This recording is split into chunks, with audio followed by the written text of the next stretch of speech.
I am so excited to be here today, and I'm excited because we get to celebrate you. To take this time and celebrate your academic achievement makes me incredibly proud and excited. Congratulations, honors students of the School of New Resources.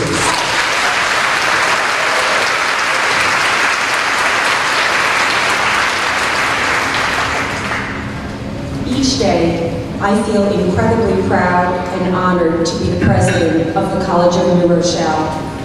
However, there really is no prouder moment for me than to recognize and acknowledge your academic achievement. Today we gather to celebrate each of you and all that you have accomplished at the first Honors Convocation in the history of the School of New Resources, an occasion that is long overdue.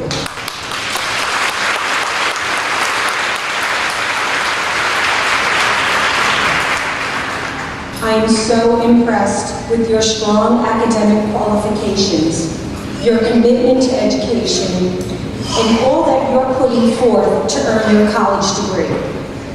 Many of you are first in your families to go to college and are working and raising children, and yet you persevere because you recognize that education will transform your lives and that of your family. You make me so incredibly proud, and you inspire me. Thank you for choosing CNR. You are walking the same path that more than 22,000 men and women in the School of New Resources have walked, taking that important step to advance yourselves through education.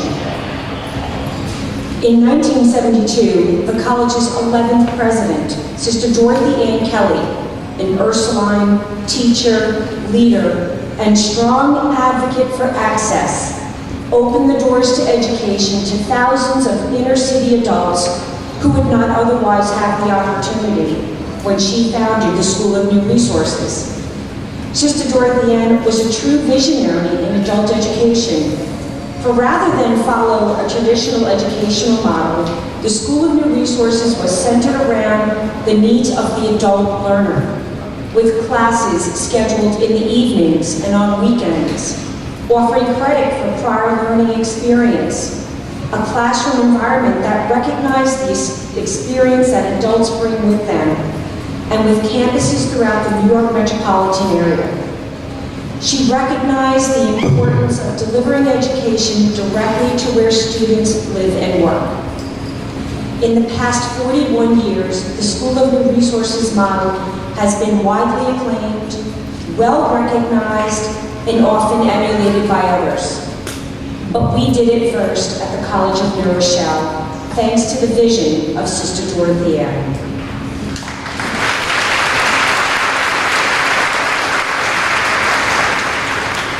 Graduates at the School of New Resources have gone on to graduate study at some of America's most prestigious universities and embarked on successful careers in education, law, business, psychology, social services, and ministry.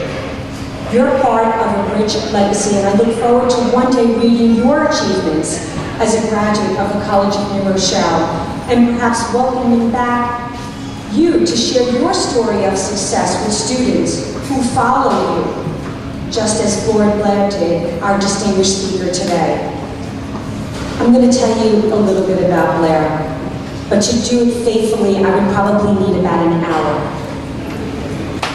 Blair has achieved much success managing diverse health, human services, and emergency management systems, working diligently to improve the lives of others since he graduated from the College of New Rochelle School of New Resource with honors in 1997. But that wasn't the end of his academic journey. No, it had just begun. Blair earned a law degree and a graduate certificate in health law, a certificate of advanced study in pastoral counseling, and attended the Lutheran Theological Seminary Master of Divinity Urban Ministry program, and is currently enrolled in an MBA program. He has practiced law as a member of the State Bar and the U.S. District Court of Maryland. Currently the President and Chief Executive Officer of Lutheran Services of Georgia, Blair has served as the Deputy Commissioner for Operations for Connecticut's Department of Children and Family Services, as Deputy Secretary for Maryland's Department of Human Resources, and as Executive Director for the Baltimore City Department of Social Services. He was a Senior Advisor from the United States Department of Health and Human Services to President Bush's White House Faith-Based and Community Initiatives Program. And he is an alumnus of the prestigious Presidential Management Fellows Program, a multi-year federal government executive leadership and training program in management.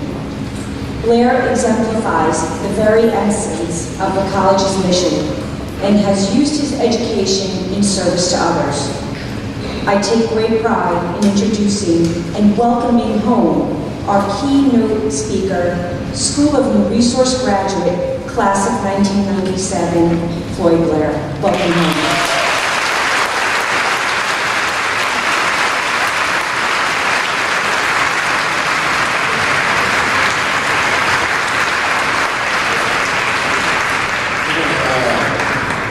Take this off, it's going to get in the way. If you don't mind. Just a little bit. I warn you now, I'm an ordained minister. I'm also an attorney. I like to talk. So I warn you now that if it gets too long, somebody says time out, you stand up, take a break, but this hopefully should be fun for all of us. I thank you so very much, President, faculty, staff, trustees, and all of you, my wife who sits on the front row over there, for putting up with me for 20 years.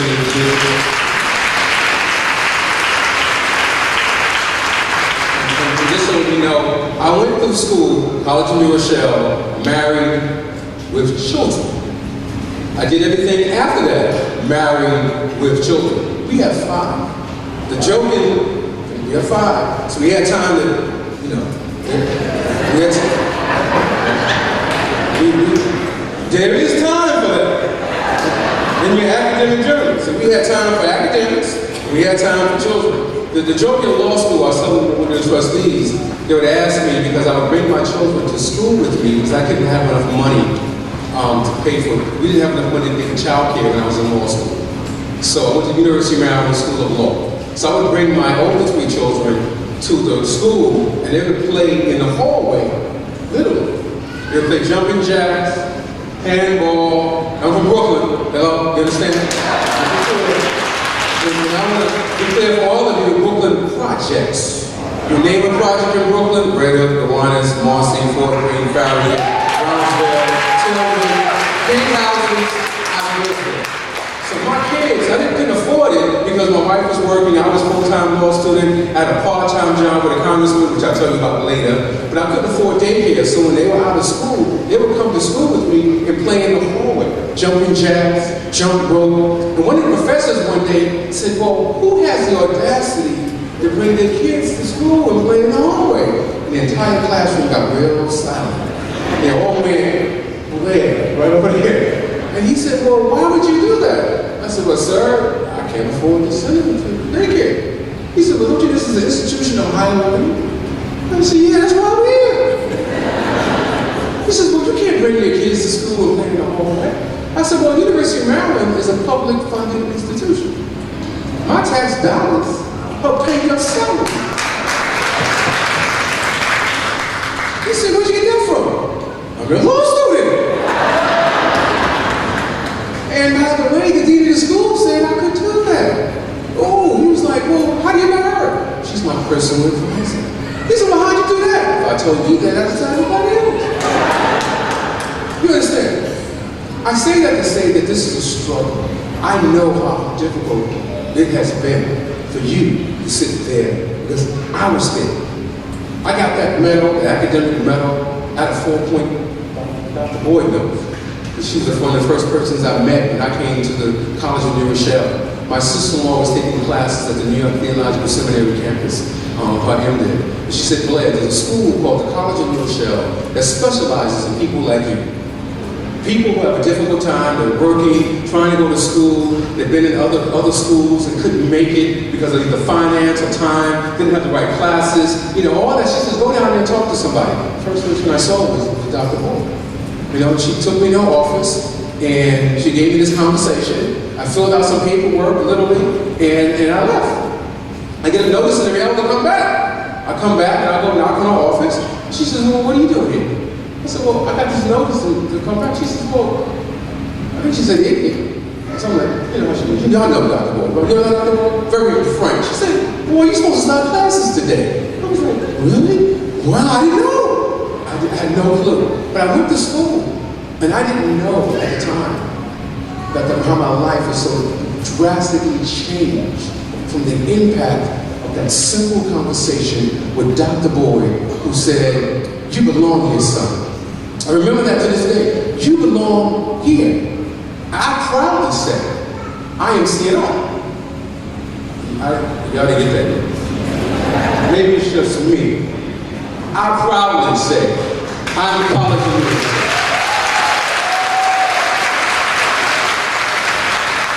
And the reason I say that because sometimes you read my resume, history pages, I sometimes pinch myself.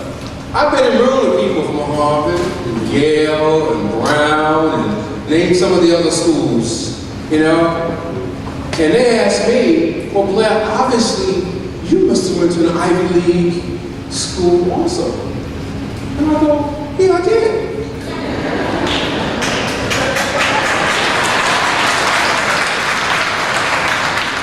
I went to the prestigious university called the College of Rochelle.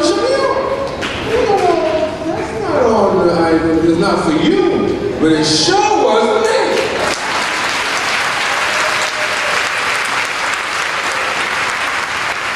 I got a grand opportunity to go someplace that I loved. Someplace that prepared me to deal with all of you people from the Ivy League schools who are asking me questions about how to get something done.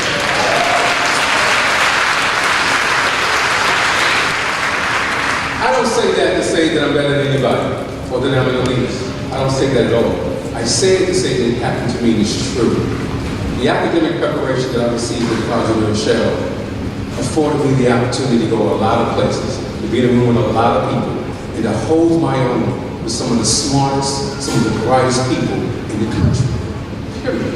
I've worked for 2 presidents, I've worked for 2 governors, and a congressman. I'm currently the president of the Lutheran Services of Georgia, one of the largest nonprofits in the state of Georgia, with a network all across the country. I manage a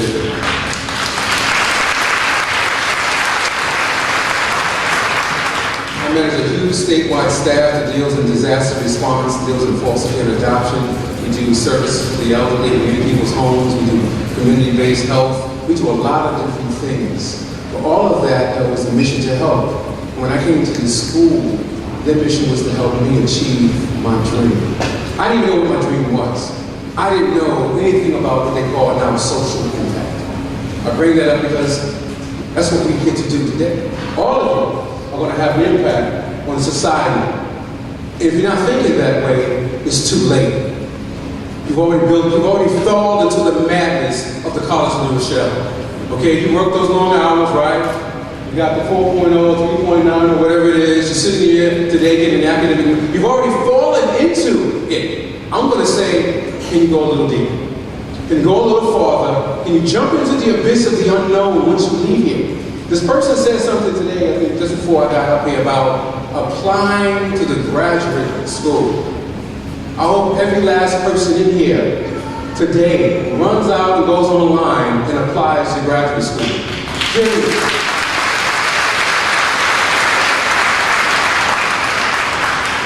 Why? Because it's important.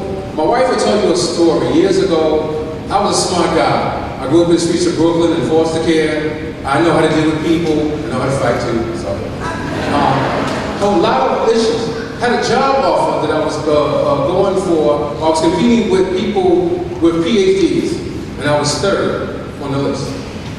The lady pulled me aside and said, Mr. Blair, you're real smart. We know you can do this job. But one of the criteria is you don't have a piece of paper. And I said, what piece of paper don't I have? you don't have a college degree. And we can't give you this job because you don't have a college degree. Well, I hate to tell you that, I was real upset. No one says that to me today. There's not a person who I've ever worked with ever says, I don't have the qualifications or the piece of paper or the title or the experience or the degree to do whatever job Blair wants to do.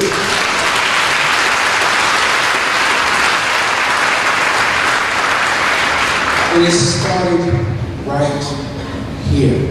I didn't know that I wanted to go to grad school when I came to Seattle. I was just coming here because my sister told me I met this wonderful person named Dr. Boyd. I figured, can't hurt. It's like Christ in my life. I always tell people, the reason I believe in Christ and God, because it can't hurt. There's no fancy sort of sermon to do. It just can't hurt me.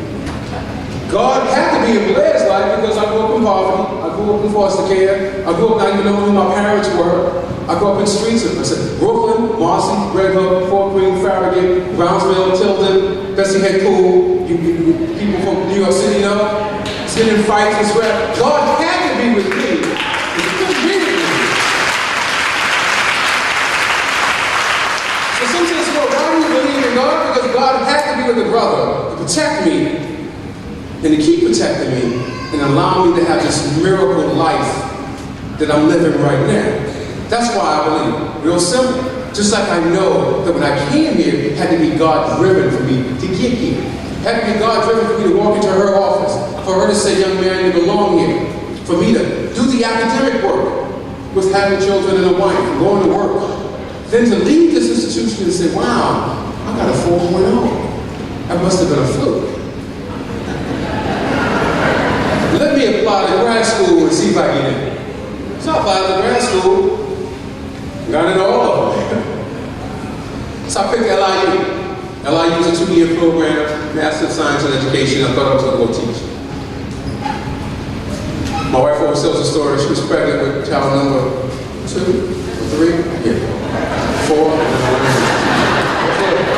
You can do the academic work, and also do the fun stuff too. We went to LIU together. She had started before me. I did LIU in less than 1 year. Smoke that program. 4 points.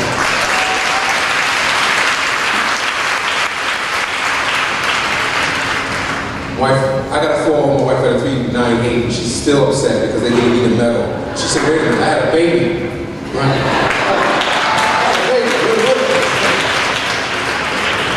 So, you know, being a kind man to land, I let her share my medal, because you know, I'm the kind of guy. Anyway, so I smoked that, literally. I go, there had to be a fluke too. There's no way. So I applied, I think I talked to Dr. Boyd. I called and said, you know, I'm going to apply to grad school. And she said, well, if you're going to do that, why don't you work for me for a while? So she got me, I believe, and I taught in one of the campuses for a semester prior to going off to law school. I got accepted to seminary, I got accepted to social work school, I got accepted to law school, all of them that I applied to. And I chose the University of Maryland because as a veteran, they gave me 1/3 scholarship. Now the significance of that is because my wife and our children, all of us, moved to Maryland, my wife started teaching in the system. The Maryland law is once you start teaching in Maryland, you're an automatic citizen of the state. Which makes your entire family a citizen of the state, which means going to the University of Maryland School of Law, I became a state resident, and my 1/3 scholarship ended up being half scholarship. It was a tuition drop. Why do I say that? Couldn't have been Blair, it had to be God Almighty. If I had not made the decision to come to CNR, I would not have made the decision to go to grad school, which means I would not have made the decision to go to law school, which means I would not have had the blessing of half scholarship in school. Right? You see where I'm going with this. I want to make sure everybody understands where I'm going with this. Couldn't have been me, it had to be, there you go. Because we are what? CNR, right? I get to Maryland, I don't have a job. My wife is working. Friends of mine said, well, you can go work for Congressman of Dallas Towns. Who knows what Congressman of Dallas Towns? You know who that is? Good friend of mine. Good friend of mine. I didn't know him then as well as I do now. Go to his office, he hires me as a congressional fellow. Yeah, I am working in the halls of Congress. I'm from Brooklyn, projects.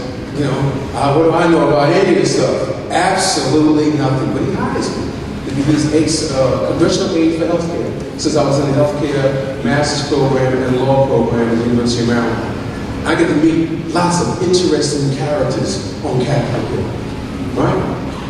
So I work for Congressman Towns. I'm a congressional aide. The law school changes my schedule so I can work for him. I'm only getting $1,750 a month, but I got health care and free books from him. And I was like, wow, this is a blessing. I bumped into a congressman named Robert Earl Jr., Republican.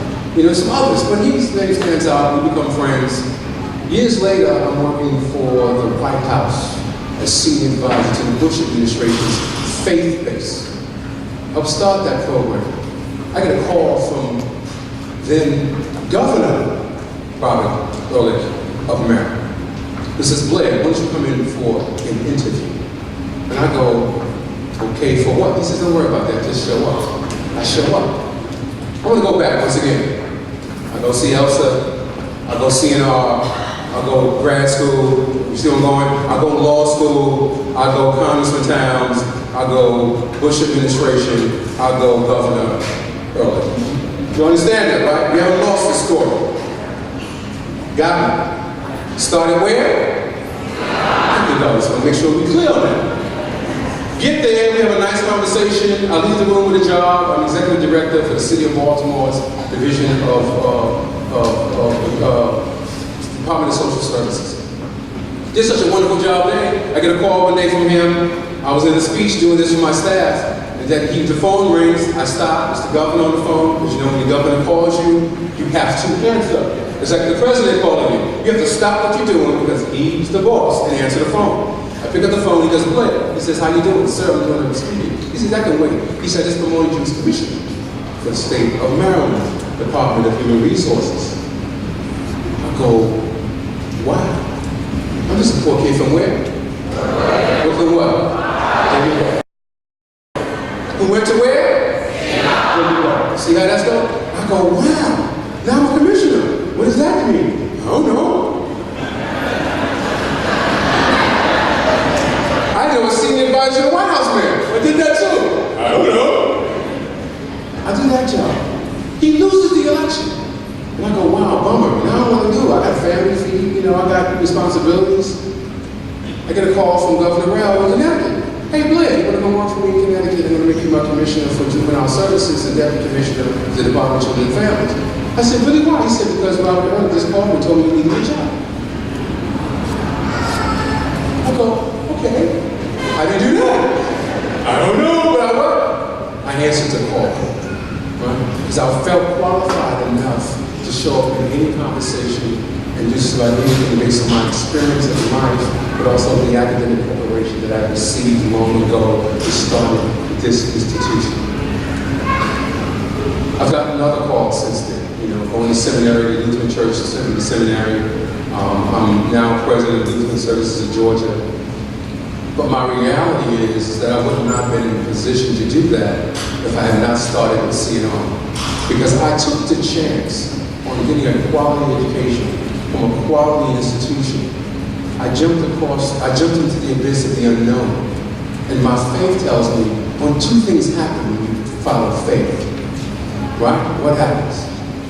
God catches you before you fall, or God gives you wings to fly.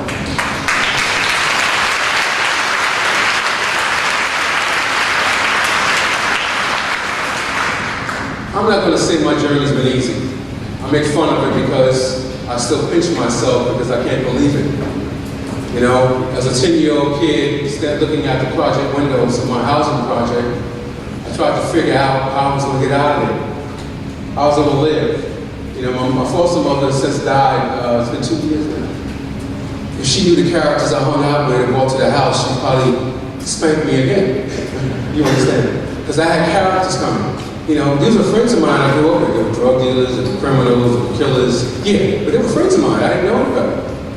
Now, all of us haven't fared well, but I've done better than most. And once again, I thank God for the opportunity because at least I listened. When a little thing in my head said, come to CNR, it said, how far can you go? And I graduated and said, how far can you go? I got to graduate, said, how far can you go? When I got to law school, said, how far can I go? Working on a master's and I have a PhD now, how far can I go?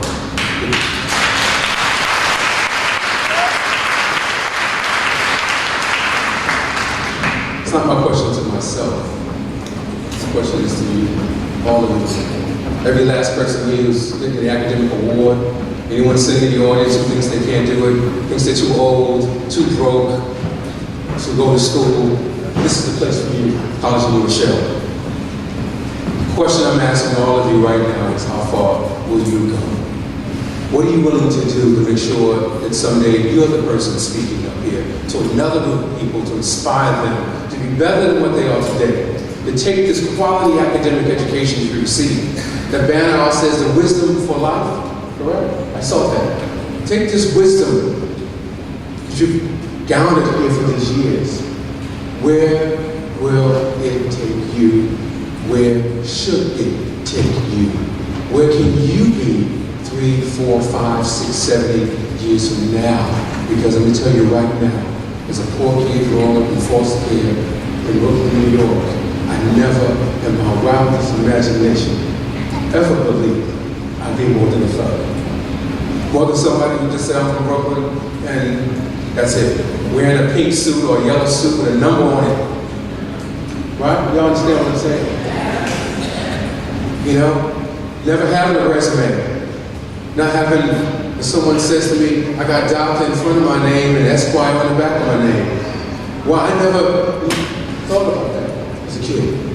But coming here gave me the opportunity to take the skill set that I had already cultivated younger years and applied in a practical, reasonable, impactful manner that not only changed my life, but the lives of others around me. So my closing, I just want to say to you, once again, I am seeing all.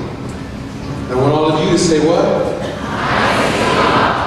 And when you leave this institution, what I want you to take with you is the fact that you can impact your life, you can impact others, and you can truly, in my firm belief, you truly can leave this institution and really change the world. I thank you so much.